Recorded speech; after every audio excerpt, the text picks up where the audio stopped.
Chapter 16. In 1916, the rabies broke out among coyotes in the West. From the first rumor, the government realized the seriousness of the situation and must have spent thousands of dollars on literature.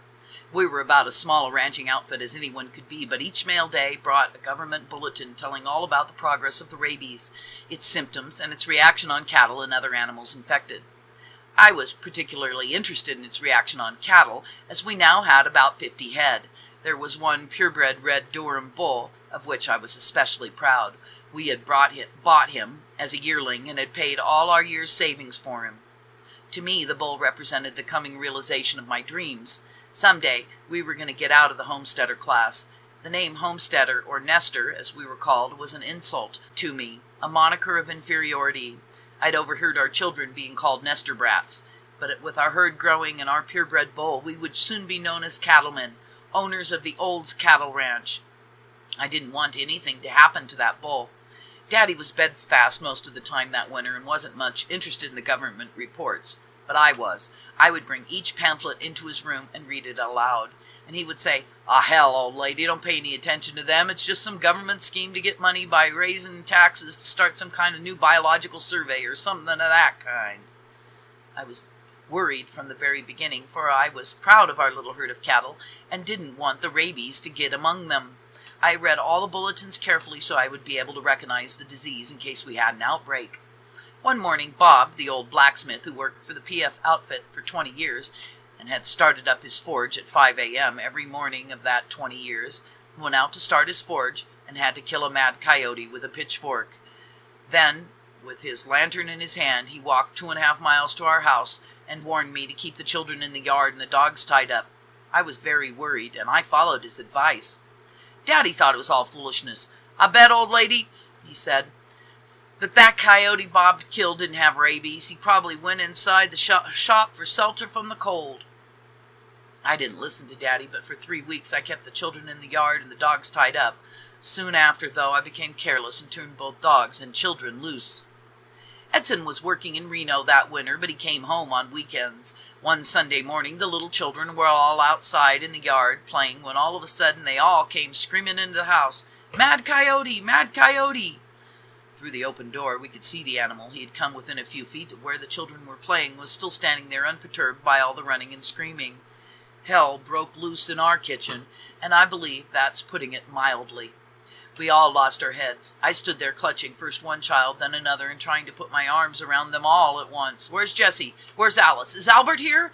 Get all 5 of them. Where's Leslie and Martha?" I kept thinking one of them was missing and must be out there with that mad coyote. The children couldn't be quieted and kept screaming, "Mad coyote!" Edson was doing no better than I. He couldn't find the gun. The guns and ammunition were part of our equipment that was always kept in one place. Guns on the high rack of the bedroom wall, where the children couldn't reach them, and the ammo box directly underneath them. The rifle shells, being heavy, had sunk to the bottom of the box, and Edson in his frenzy couldn't find them. He grabbed shotgun shells and the shotgun, and out he went after the coyote, which still hadn't moved. Edson fired twice, both shots hitting the animal broadside, but the number 8 shot wasn't strong enough to penetrate and kill it. It got away. Edson trailed it by following the drops of blood in the snow. They led him down to the sheep ranch where Gosie was foreman. Edson told him about the mad coyote and told him to keep a lookout for it. Old Gosie had a queer habit of shrugging his shoulders, spreading his hands, and saying, "Maybe," but he couldn't quite believe what you were saying. He shrugged and said, Maybe coyote not mad, just sick." Edson came on home when the excitement, by now, had quieted down some. In about an hour, though, here came old Gosie riding as fast as his horse could run. He talked fast and loud in Basque, French, and Spanish, but never a word in English. He was gesturing, ejaculating, and babbling, and the only word that we could understand was borregos. We knew that was sheep in Spanish, and concluded from his excitement that the mad animal had gotten among his sheep. Edson saddled up, took the rifle, which he was able to find shells for this time, and went home with Gosie. They found some of the sheep badly torn, but they never found the coyote. Again, we tied up the dogs and kept the children close to the yard for the next few weeks. As time is a wonderful healer, So is it a good forgetter? And again, we relaxed our fears and precautions over the rabies. Then one morning, while I was down in the stockyard feeding, I noticed one of our milk cows, Babe, standing off by herself. She wouldn't come to feed. I thought nothing of it at the time, but the next morning she was still standing in the same spot and the same position. That attracted my attention. She stood there with her head bowed toward her feet, her tail just sticking straight up in the air, just as the bulletin had described the first stages of this disease. In the next few days, I had read, a cow would go blind and stand in the position which Babe demonstrated. Then the tail would start winding and unwinding in a rhythmic motion. The tail motion would continue for a few days, then the whole body would go into writhing convulsions. I exclaimed out loud, "Oh, dear God, old Babe has rabies." She had every symptom described in the government bulletin. I hurried through my feeding and ran to Daddy's bedside, where I exclaimed, "Daddy, old Babe has rabies." I got down the bulletin, sat beside his bed, and read, explaining to him, "That's exactly how Babe is acting." Daddy said, "Ah, bosh, old lady, it's just your imagination. Go down and drive her up and out here in the corral at the barn where you can feed her alone and watch her. It's been said, God takes care of fools and children. I was no child, but whether a fool or not, God took care of me. I got a long willow stick to guide her, as she was blind, and guided her by placing the stick first on one side of her head and then on the other. I twisted her tail to make her go, talking to her all the time. I believe she understood what I said. She made no resistance whatever, but plodded slowly and painfully up to the corral. Here I fed her and cut the ice in the watering trough so she could drink. I shut the gate and left her. Watching her carefully the next few days, I never saw her drink or eat. Every morning I opened the gate and went in to cut the ice.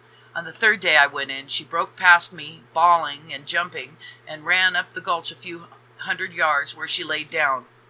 It was Sunday again, and Edson had made plans to ride out with a friend to go hunting.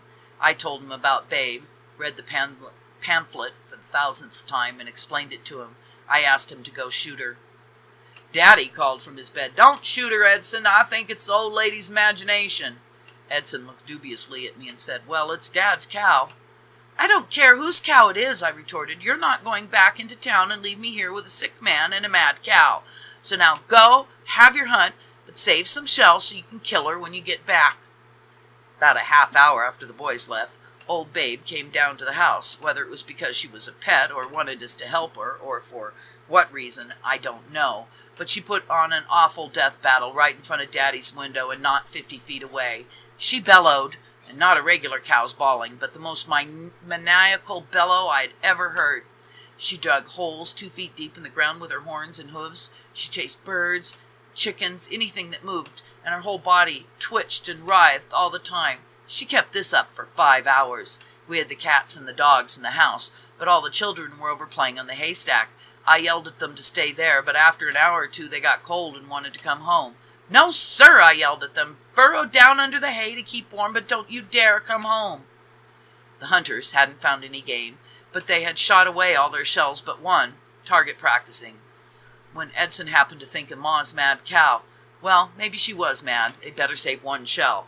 So when they arrived home, Edson didn't have to be told to kill Babe. They had heard her bawling a half a mile away.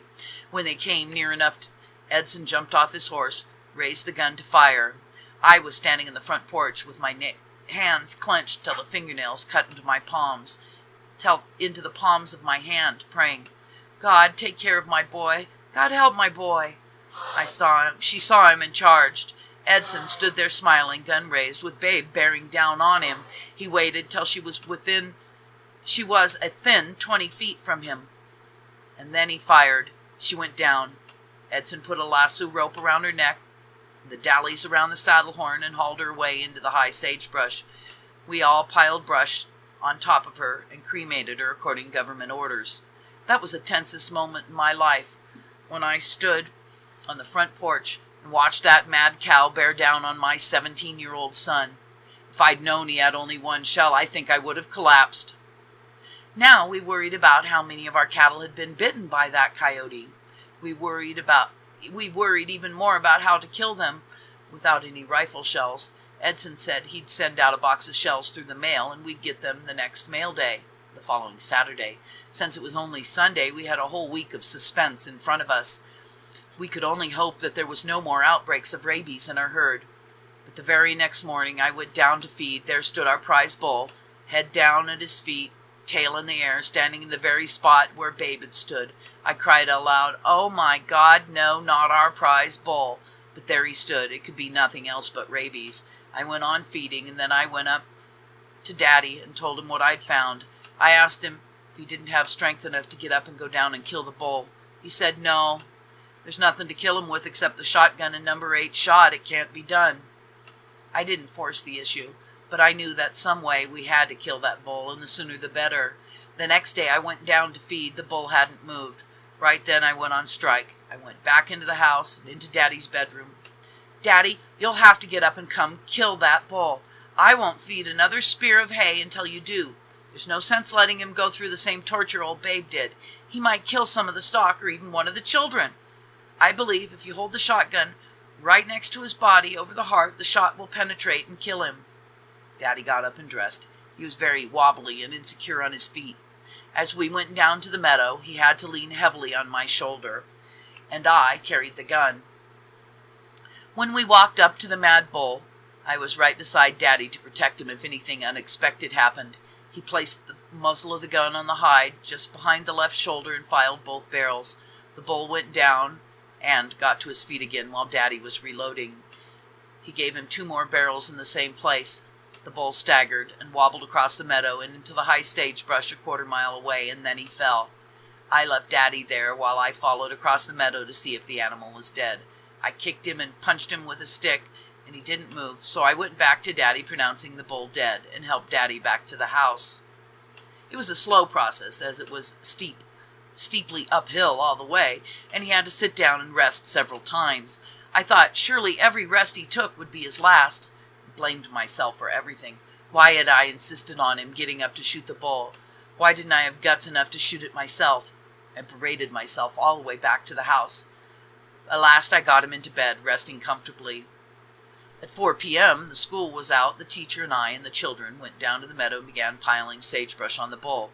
The bull was a short-horned Durham, and he had fallen with one horn sticking into the soil and his nose touching the ground. Before we began the brush piling, I built a little pile of grass and fine sticks under his head with which to start my fire. We could throw sage when we had the sagebrush piled high as we could throw it. I parted the brush carefully and crawled on my hands and knees to the bull's head, where I lit a match and set the grass afire. Just then that bull raised his head and let out a maniacal bellow. I had gone in carefully so as not to disturb our funeral pile, but now I came out of there screaming at the top of my lungs and throwing sagebrush in every direction. I grabbed the 4-year-old baby Martha by the hand, and we all ran as if the devil was after us. We never looked around or stopped until we got outside the meadow fence, where we sat down and held a council on what we had done and what we were going to do now. It was evident the bull had just strength enough to raise his head and bellow. There was nothing to fear from him now. 8-year-old Albert was the next man on the place, and I sent him up to Daddy. Have him tell you exactly where to hold the gun so we can kill the bull this time. Daddy had already given Albert lessons in shooting, but had never let him take the gun out alone. Tell Daddy to give you the gun, and you come back here, and we'll all go down and help you shoot the bull, I told him. When Albert came back with the gun, we all joined hands, making quite a string of us, and went down to where the bull lay. We unpiled the sagebrush, and Albert held the gun just back of the left shoulder, firing both barrels. We could see the bull's muscles relax and straighten out. He was really dead this time. Then we piled the sagebrush and went ahead with the cremation. I was never so scared out of my wits as when that supposedly dead bull raised his head and bellowed at me. Before the rabies died out, we had lost 5 head. We became so methodical about killing them that we destroyed them at the first sign of the disease. I'd often wondered what would have happened if we had been using the milk from Babe when she became infected, but luckily she was dry at the time.